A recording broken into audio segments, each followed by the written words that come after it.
untuk membubarkan negara boneka Malaysia.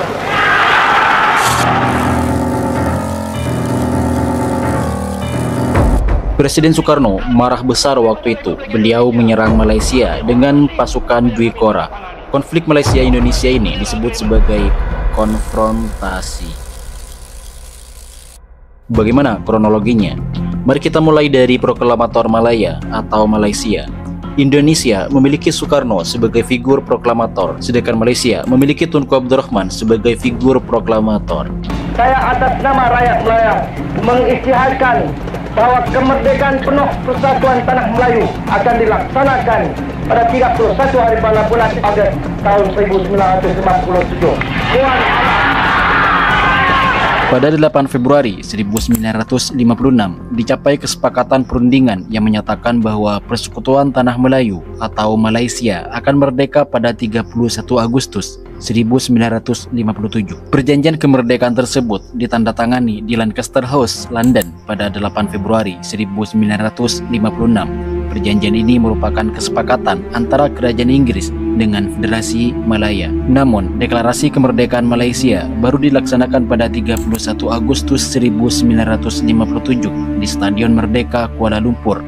Pada hari itu, Abdul Rahman menyatakan bahwa Federasi Malaya adalah negara yang berdaulat, demokratis, dan merdeka. Akan kekal menjadi sebuah negara demokrasi yang merdeka dan yang berdaulat, serta berdasarkan kepada kebebasan dan keadilan, dan mengekalkan keamanan di antara segala bangsa. Kuala Lumpur, 31 hari bulan Ogos tahun 1957. Merdeka! Merdeka! Merdeka! Merdeka! Merdeka!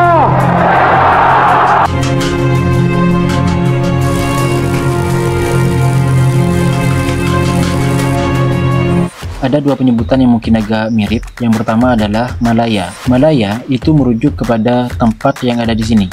Malaya itu hanya merujuk kepada wilayah ini, sedangkan Malaysia itu merujuk kepada semua peta Malaysia saat ini. Jadi kalau kita lihat, yang ada di dalam titik-titik merah ini adalah peta Malaysia saat ini.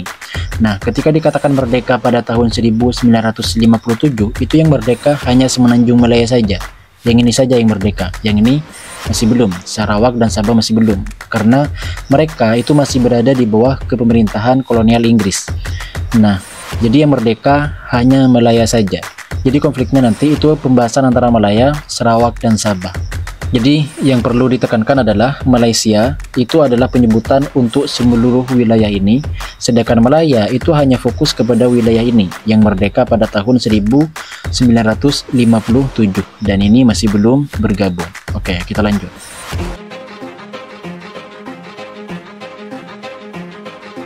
Pada tahun 1961, Inggris masih memiliki koloni atau wilayah jajahan di Kalimantan Utara. Kemudian Inggris berusaha untuk menggabungkan jajahannya itu dengan Federasi Malaya. Dengan inisiatifnya membentuk Federasi Malaysia, daerah koloni itu adalah Sabah dan Sarawak di Kalimantan Utara.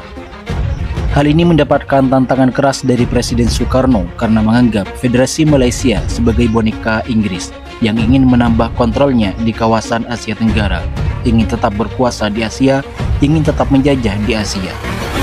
Dengan ini kami perintahkan kepada 21 juta sukarelawan Indonesia yang telah mencatatkan diri, perhebat ketahanan revolusi Indonesia dan bantu perjuangan revolusioner rakyat-rakyat Malaya, Singapura, Sabah, Sarawak, dan Brunei untuk membubarkan negara boneka Malaysia.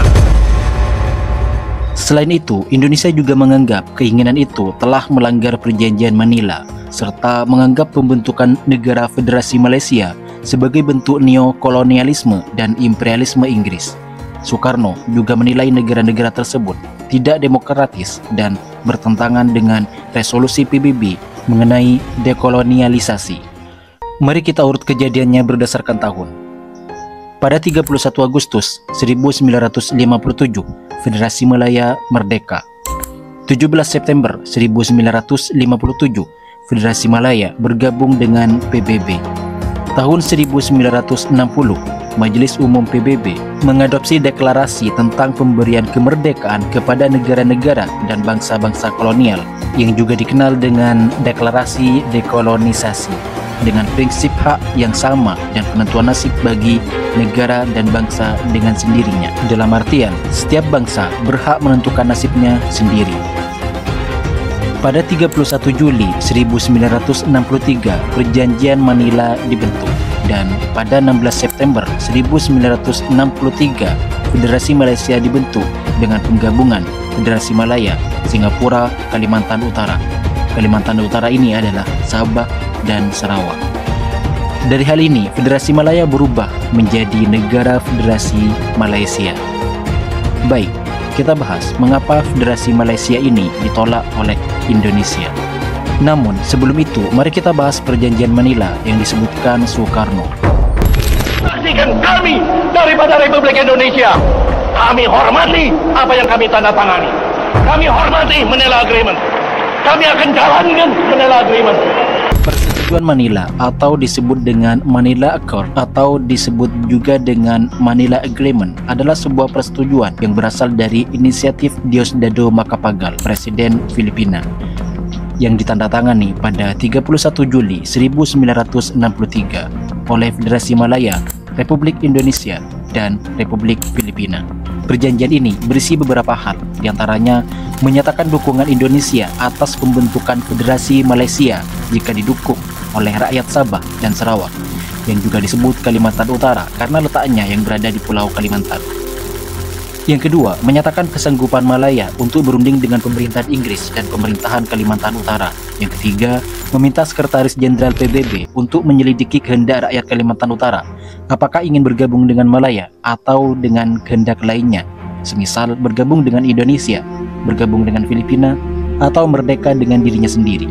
Para negara-negara peserta ini telah bersepakat dengan keinginan rakyat Sabah dan Sarawak sesuai dengan konteks lampiran resolusi Majelis Umum PBB 1541, prinsip ke-9. Para menteri menegaskan kembali kepatuhan negara mereka terhadap prinsip penentuan nasib sendiri bagi masyarakat di wilayah yang tidak memiliki pemerintahan sendiri. Yang dimaksud wilayah tanpa pemerintahan ini adalah rakyat Sabah dan Sarawak, karena waktu itu kedua wilayah ini masih berada di bawah pemerintahan kolonial Inggris.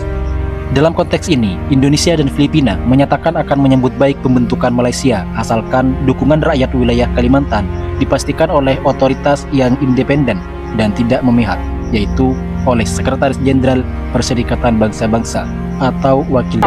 Sama sekali tidak. Yang kami anti-i yaitu Malaysia, pikiran Inggris, pikiran imperialis Inggris. Soekarno tidak mendurhakai Manila Agreement. Macapagal tidak mendurhakai Manila Agreement. Yang mendurhakai Manila Agreement ialah Tengku Abdurrahman Bumrah, antek daripada imperialisme. Itulah gambaran singkat tentang Perjanjian Manila. Kemudian, mengapa negara Malaysia ditolak? Yang pertama, telah disebutkan bahwa Sabah dan Sarawak itu masih berada di bawah pemerintahan kolonial Inggris, sehingga dua wilayah ini masih berstatus wilayah terjajah dan tidak memiliki pemerintahannya sendiri. Yang kedua, PBB melalui Majelis Umum telah mengadopsi resolusi tentang sebuah bangsa dengan kebebasan rakyat sendiri dalam memilih apakah mereka akan merdeka dengan sendirinya atau bergabung dengan negara lain, atau ada kemungkinan pilihan lainnya. Majelis Umum juga menyebutkan peran penting PBB dalam membantu gerakan kemerdekaan wilayah tersebut. Yang ketiga, Filipina mengklaim bahwa Sabah sebelumnya berada di bawah kekuasaan Kesultanan Sulu secara historis, sebagaimana Kesultanan Sulu adalah kesultanan yang berada di Filipina, sehingga Filipina memiliki hak untuk meraup dua wilayah itu dan dimasukkan ke dalam wilayah negaranya. Yang keempat, ternyata Malaysia mendeklarasikan berdirinya Federasi Malaysia pada 16 September 1963, 1,5 bulan setelah Perjanjian Manila dibentuk, yang juga disepakati oleh Malaysia sendiri. Yang kelima, Federasi Malaysia melanggar resolusi PBB dengan meraup Sabah dan Sarawak dan Singapura sebelum hasil penyelidikan PBB diumumkan terhadap keinginan kedua wilayah itu apakah akan merdeka atau bergabung dengan Malaysia. Sehingga Soekarno menilai bahwa keputusan ini tidak demokratis dan melanggar undang-undang PBB. Yang keenam, dengan campur tangan Inggris di dalamnya, Soekarno menilai bahwa pembentukan Federasi Malaysia ini adalah upaya Inggris untuk mempertahankan kekuasaannya di wilayah Asia. Akhirnya, Soekarno melancarkan konfrontasi ke Malaysia dengan pembentukan pasukan Dwi Kora.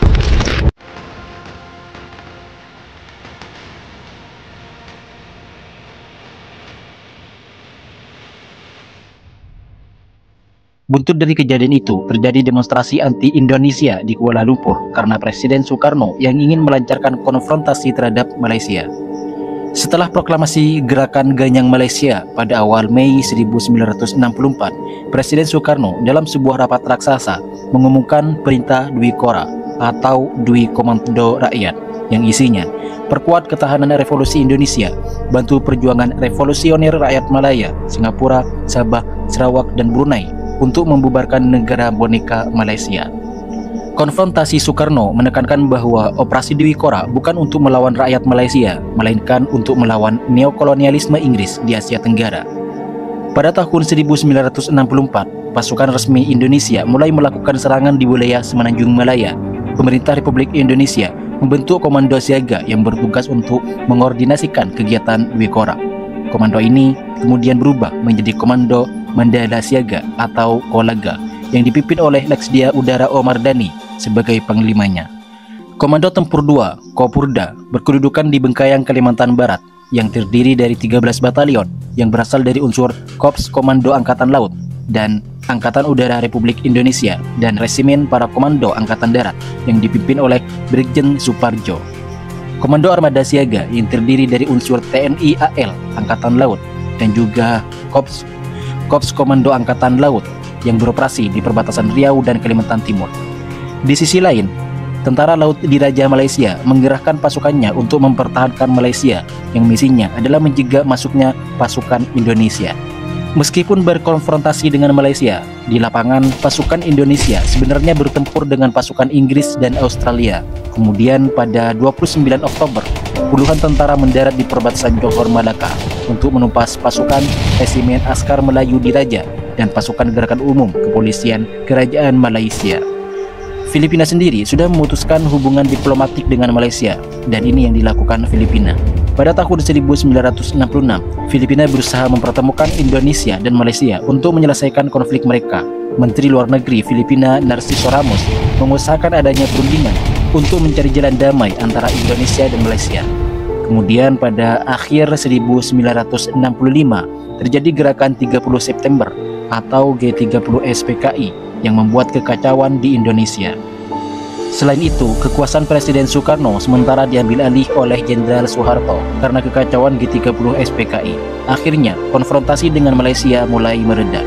Setelah itu, pada 1966, Kerajaan Malaysia dan pemerintahan Indonesia mengumumkan penyelesaian konflik dan normalisasi hubungan antara kedua negara. Korban konfrontasi Indonesia-Malaysia adalah 590 orang tewas, 222 orang terluka, dan 771 orang ditangkap. Kekerasan berakhir pada Juni 1966 yang kemudian dilanjutkan dengan ditandatanganinya Perjanjian Perdamaian pada 11 Agustus.